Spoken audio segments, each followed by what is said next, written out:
Good morning students. BA final की political science की online class में आप सबका स्वागत है। आज का हमारा टॉपिक है संयुक्त राष्ट्र के प्रमुख अंग महासभा। स्टूडेंट्स, आप सबको पता है कि यूएनओ एक अंतर्राष्ट्रीय संगठन है और इस संगठन के 6 अंग हैं: महासभा, सुरक्षा परिषद, आर्थिक और सामाजिक परिषद, न्यायशीता परिषद, अंतर्राष्ट्रीय न्यायालय और सचिवालय।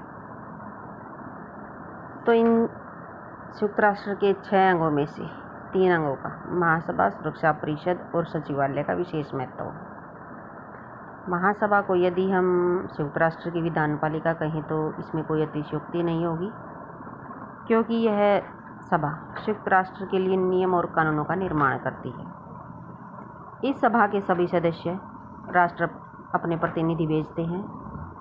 वर्तमान समय में 193 देश इसके सदस्य हैं। इसमें सभी सदस्यों को समान अधिकार प्रदान किए गए हैं। इसकी वर्ष में एक बैठक अवश्य होती है। इसके समयानुसार विशेष सम्मेलन भी बुलाए जा सकते हैं। इसका मुख्य उद्देश्य शांति और व्यवस्था शिथिल रखना है। तो महासभा को अब हम यहाँ डिटेल में डिस्कस करेंगे कि इसकी रचना कैसे होती है। संयुक्त राष्ट्र के जितने भी देश सदस्य हैं, जैसे 193 देश इसके सदस्य हैं, वो सभी सदस्य महासभा के भी सदस्य होते हैं। प्रत्येक सदस्य राष्ट्र को महासभा में अपने 5 प्रतिनिधि भेज सकता है। इसके अतिरिक्त प्रत्येक सदस्य राष्ट्र को 5 वैकल्पिक प्रतिनिधि भेजने का भी अधिकार है, परंतु सदस्य राष्ट्र को एक ही मत देने का अधिकार प्राप्त हो। मत का मतलब आप समझते हो कि जब भी वहाँ किसी विषय पर मतदान होता है तो प्रत्येक देश को एक ही मत देने का अधिकार है। सभी देशों को जो मत काउंट होता है वो एक ही होता है। महासभा की प्रक्रिया की नियमावली 21 के अनुसार एक सदस्य का प्रतिनिधि मंडल 5 प्रतिनिधियों की संख्या से अधिक संख्या नहीं रखेगा और 5 वैकल्पिक प्रतिनिधि और प्रतिनिधि मंडल आवश्यकता अनुसार परामर्शदाता, तकनीकी परामर्शदाता, विशेषज्ञ और उन्हीं के सदस्य से अन्य व्यक्ति भी रखेगा। महासभा की सदस्यता सभी राज्यों के लिए खुली।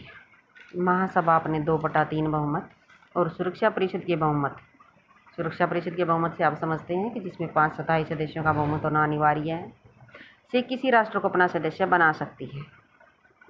नेक्स्ट है इसमें अधिवेशन। महासभा का एक वर्ष में कम से कम एक अधिवेशन होना अनिवार्य है और यह अधिवेशन जो है न्यूयॉर्क में सितंबर में आयोजित किया जाता है। कई बार ये इसका सम्मेलन किसी और स्थान पर भी आयोजित किया जा सकता है। कई देश जो है इसके पेरिस में, फ्रांस की राजधानी जो पेरिस है, वहाँ भी आयोजित किए गए हैं। आवश्यकता पड़ने पर इसका कोई विशेष अधिवेशन भी आयोजित हो सकता है। महासभा या सुरक्षा परिषद अपने बहुमत से अनुरोध करे कि संयुक्त राष्ट्र का महासचिव महासभा का विशेष सम्मेलन आयोजित कर सकता है, परंतु इसके लिए 15 दिन पहले सूचना देनी आवश्यक होती है। आपातकाल की स्थिति में सुरक्षा परिषद के 9 सदस्यों या महासभा के साधारण बहुमत के अनुरोध पर 24 घंटे में इसका विशेष आपातकाल अधिवेशन भी बुलाया जा सकता है। नेक्स्ट है इसमें महासभा का अध्यक्ष। प्रतिवर्ष सामान्य अधिवेशन के लिए महासभा अपना अध्यक्ष निर्वाचित करती है।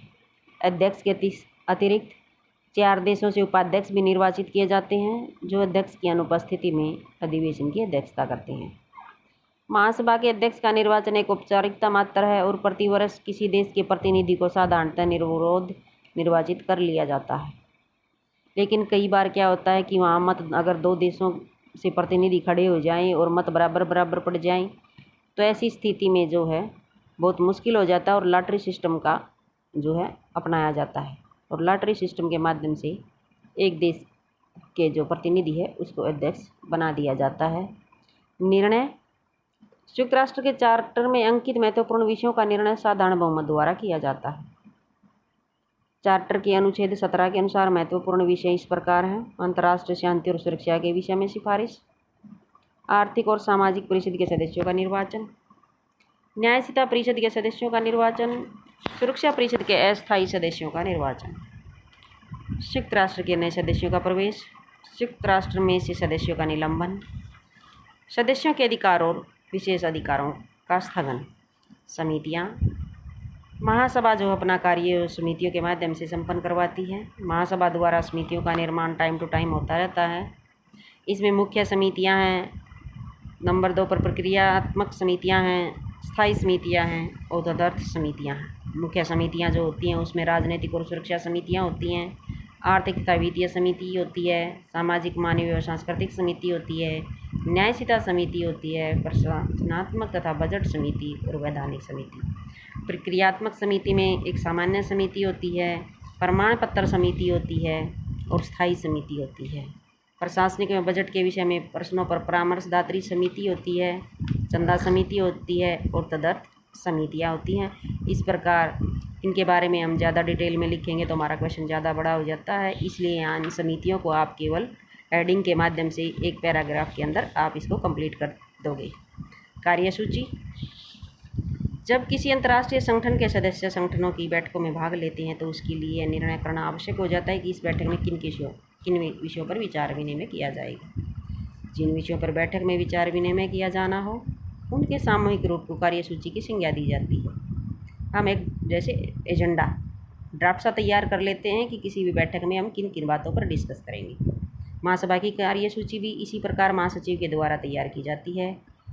इसमें निम्नलिखित विषय हम कार्यसूची में डालते हैं। संयुक्त राष्ट्र के कार्यों के विषय में महासभा सचिव का जो वार्षिक प्रतिवेदन होता है, संयुक्त राष्ट्र के अन्य अंगों और विशिष्ट अभिकरणों के प्रतिवेदन होते हैं, महासभा द्वारा गत अधिवेशन में शेष रहे विषय, अन्य मुख्य अंगों द्वारा प्रस्तावित विषय, संयुक्त राष्ट्र के सदस्यों द्वारा प्रस्तावित विषय, आगामी वित्त वर्ष का बजट और गत वित्त वर्ष का लेखा प्रतिवेदन, महासभा द्वारा प्रस्तुत विविध आवश्यक विषय। जो भी महासचिव ये सोचे कि अन्य कोई आवश्यक विषय है जिन पर महासभा में डिस्कस किया जाना आवश्यक है, उसको भी कार्यसूची की लिस्ट में डाल देता है। मतदान प्रणाली: महासभा में मतदान का वर्णन चार्टर के अनुच्छेद 17 में है। यहाँ 3 प्रकार की व्यवस्थाएं की गई हैं कि मतदान किस प्रकार होगा। महासभा के प्रत्येक सदस्य को एक ही मत देने का अधिकार होगा। महत्वपूर्ण प्रश्नों या विषयों के संबंध में महासभा के निर्णय उसके उपस्थित और मतदान में भाग लेने वाले 2/3 सदस्यों द्वारा लिए जाएंगे। जिन महत्वपूर्ण प्रश्नों पर निर्णय 2/3 बहुमत से लिए जाएंगे उन प्रश्नों और विषयों को अनुच्छेद 18 की सूची में अंकित कर दिया गया है। बाकी जो विषय हैं जो अनुच्छेद 18 में नहीं अंकित किए गए हैं उनके संबंध में निर्णय महासभा के उपस्थित और मतदान में भाग लेने वाले सदस्यों के साधारण बहुमत से लिए जाते हैं। ये महासभा के ऊपर डिपेंड करता है कि वो महत्वपूर्ण विषय का स्थान किस विषय को देगा या किस विषय को नहीं देगा। वो अपनी सूची में पहले ही डाल देता है कि कौन सा विषय महत्वपूर्ण सूची का है और कौन सा विषय साधारण सूची का है। तो ये महासभा की खुद के विवेक पे डिपेंड करता है। अब हम डिस्कस करेंगे महासभा की शक्तियाँ और कार्य। जो हमारा जो क्वेश्चन आएगा वो इस प्रकार होगा कि महासभा की रचना, शक्तियाँ व कार्यों का वर्णन करें। जो अब तक हमने डिस्कस किया वो महासभा की रचना थी और अब हमारा नेक्स्ट इसी का टॉपिक है, इसी में महासभा की शक्तियाँ और कार्य। महासभा की शक्तियों का वर्णन संयुक्त राष्ट्र के चार्टर के अनुच्छेद 10 से 17 तक किया गया है। इन अनुच्छेदों में जो व्यवस्था है उसके आधार पर महासभा को कार्य निम्नलिखित शीर्षकों के अंतर्गत करने पड़ते हैं। सबसे पहले विचारात्मक कार्य। महासभा को हम संयुक्त राष्ट्र की विधान पालिका की संज्ञा दे सकते हैं। महासभा विश्व शांति से संबंध सभी प्रश्नों पर विचार विनिमय, वाद विवाद तथा अध्ययन कर सकती है। महासभा के विचारात्मक कार्य जो हैं वो इस प्रकार हैं: किसी विषय या प्रश्न के संबंध में विचार करना। संयुक्त राष्ट्र के चार्टर के अनुच्छेद 10 में यह व्यवस्था की गई कि महासभा अपने क्षेत्र अधिकार में निहित किसी भी विषय पर विचार विनिमय कर सकती है। संयुक्त राष्ट्र के किसी भी अंग की शक्तियों और कार्यों से संबंध विषयों पर यह विचार विनिमय कर सकती है। महासभा जिस विषय पर विचार विनिमय करती है उसके संबंध में सिफारिशें प्रस्तुत करती है। चार्टर के अनुच्छेद 10 में महासभा को बहुत ही व्यापक शक्तियाँ प्रदान की गई है। नेक्स्ट है हमारा अंतर्राष्ट्रीय शांति और सुरक्षा शिथिल रखने के विषय में कार्य। अंतर्राष्ट्रीय शांति और सुरक्षा को शिथिल रखना वैसे तो सुरक्षा परिषद का प्रथम कर्तव्य है, परंतु महासभा अंतर्राष्ट्रीय सुरक्षा के लिए सहयोग के सामान्य सिद्धांतों पर विचार कर सकती है। महासभा को यह शक्ति जो है चार्टर के अनुच्छेद 11 में दी गई है। इस अनुच्छेद में यह व्यवस्था है कि महासभा निशस्त्रीकरण को नियंत्रित और शस्त्रीकरण को नियमित करने के विषय में सिद्धांतों पर विचार विमर्श कर सकती है। ऐसे सिद्धांतों के विषय में महासभा संयुक्त राष्ट्र के सदस्यों या सुरक्षा परिषद या दोनों को अपनी सिफारिशें भेज सकती है। इसके अतिरिक्त महासभा अंतर्राष्ट्रीय और शांति सुरक्षा के विषय में ऐसे विषयों पर भी विचार कर सकती है जो विषय संयुक्त राष्ट्र के किसी सदस्य सुरक्षा परिषद या किसी अन्य राज्य द्वारा संयुक्त राष्ट्र का सदस्य नहीं इसके सामने लाए गए हैं। नेक्स्ट हमारा सिफारिशें करने के संबंध में कार्य। चार्टर के अनुच्छेद 13 में ऐसे उद्देश्य अंकित किए गए हैं जिन्हें सामने रखकर महासभा किसी विषय का अध्ययन या विचार करने के पश्चात अपनी सिफारिशें करती है। ये मुख्य उद्देश्य इस प्रकार हैं: राजनीतिक क्षेत्र में अंतर्राष्ट्रीय सहयोग को विकसित करना, अंतर्राष्ट्रीय कानून और इसके संहिताकरण को प्रोत्साहित करना, आर्थिक, सामाजिक, सांस्कृतिक, शैक्षणिक और स्वास्थ्य आदि क्षेत्रों में अंतर्राष्ट्रीय सहयोग करना, वंश, लिंग, भाषा, धर्म आदि पर भेदभाव के बिना सभी मनुष्यों के लिए मानव अधिकारों और मौलिक अधिकारों की स्वतंत्रता की प्राप्ति में सहायता करना। अनुच्छेद 12 में यह अंकित है कि महासभा उन विषयों के संबंध में सिफारिश नहीं कर सकती जो विषय चार्टर के अधीन सुरक्षा परिषद के अधिकार क्षेत्र में है। तो इस अनुच्छेद के द्वारा व्यवस्था की गई है कि यदि किसी विषय पर सुरक्षा परिषद विचार कर रही है तो महासभा तब तक उस विषय के संबंध में अपनी सिफारिशें नहीं कर सकती जब तक उसे ऐसा करने के लिए सुरक्षा परिषद अनुरोध न करे। महासभा किसी भी राज्य के आंतरिक क्षेत्राधिकार के विषयों में हस्तक्षेप नहीं कर सकती। नेक्स्ट है इसका निरीक्षणात्मक कार्य। संयुक्त राष्ट्र की महासभा कुछ निरीक्षणात्मक कार्य भी करती है। इसके निरीक्षणात्मक कार्यों का वर्णन चार्टर के अनुच्छेद 15 में किया गया है। इस अनुच्छेद में यह व्यवस्था कि महासभा सुरक्षा परिषद से वार्षिक और विशेष प्रतिवेदन प्राप्त करके उन पर विचार करेगी। सुरक्षा परिषद के इन प्रतिवेदन में उन सभी कार्यवाहियों का वर्णन होगा जो कार्यवाहियाँ सुरक्षा परिषद ने अंतर्राष्ट्रीय शांति और सुरक्षा को स्थिर रखने के उद्देश्य से की है या करने के लिए निर्णय किए हैं। इस अनुच्छेद में यह व्यवस्था भी है कि संयुक्त राष्ट्र के इस अंग भी अपने प्रतिवेदन महासभा को प्रस्तुत करेंगे और महासभा उन प्रतिवेदनों पर विचार करेगी। सुरक्षा परिषद के जो अन्य अंग हैं वो भी अपना प्रतिवेदन महासभा को देंगे और महासभा उनको जो है डिस्कस करेगी। ऐसे अनुच्छेदों की इस व्यवस्था का अभिप्राय है कि सुरक्षा परिषद सहित संयुक्त राष्ट्र के सभी अंगों को अपना प्रतिवेदन महासभा को प्रस्तुत करना अनिवार्य है। महासभा उन प्रतिवेदनों पर विचार करती है। इस प्रकार महासभा संयुक्त राष्ट्र के अंगों को नियंत्रित करती है। इतना ही नहीं, महासभा संयुक्त राष्ट्र के विशिष्ट अभिकरणों को भी नियंत्रित करती है। नेक्स्ट है हमारा वित्तीय कार्य। महासभा की वित्तीय शक्तियों पर चार्टर के अनुच्छेद 17 में वर्णन किया गया।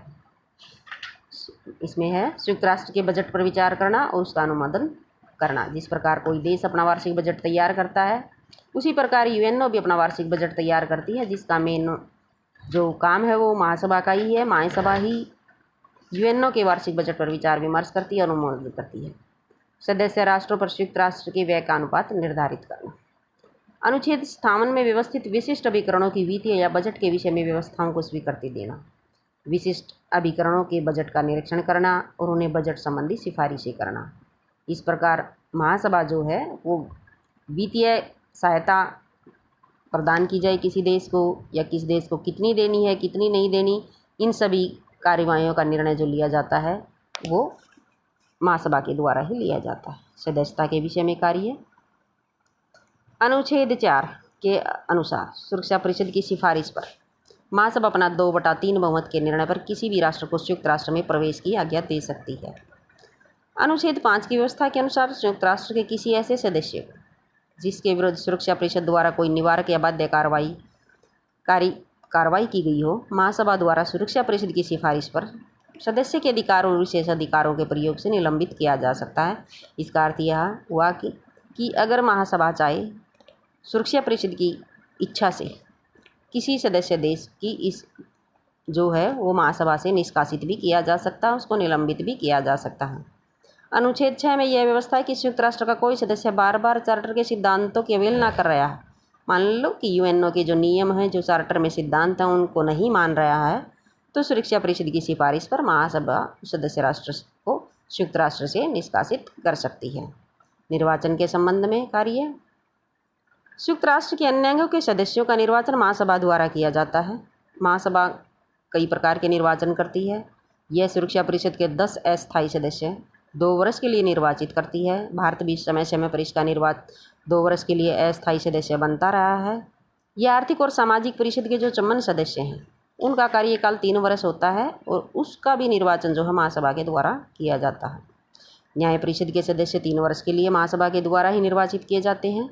अंतर्राष्ट्रीय न्यायालय कि 15 न्यायाधीशों का निर्वाचन 9 वर्ष के लिए जो किया जाता है वो भी महासभा के द्वारा ही किया जाता है। संशोधन के विषय में कार्य। महासभा के चार्टर में संशोधन की शक्तियों का वर्णन चार्टर के अनुच्छेद 108 में किया गया है। इसे महासभा की संवैधानिक शक्ति की संज्ञा भी दी जाती है। अनुच्छेद 108 के अनुसार महासभा अपने 2/3 बहुमत से संशोधन प्रस्ताव पारित करती है। पारित संशोधन प्रस्ताव तभी लागू किया जाएगा यदि संयुक्त राष्ट्र के 2/3 सदस्य इसका अनुमोदन कर दे और इन अनुमोदन करने वालों में सदस्यों में सुरक्षा परिषद के 5 स्थायी सदस्य अवश्य हों। पारित प्रस्ताव को विभिन्न देशों द्वारा अपनी अपनी संवैधानिक प्रक्रियाओं द्वारा अनुमोदित होना अनिवार्य है। यदि सुरक्षा परिषद के 5 स्थायी सदस्य में एक भी पारित प्रस्ताव का अनुमोदन न करें तो चार्टर में संशोधन नहीं किया जा सकता।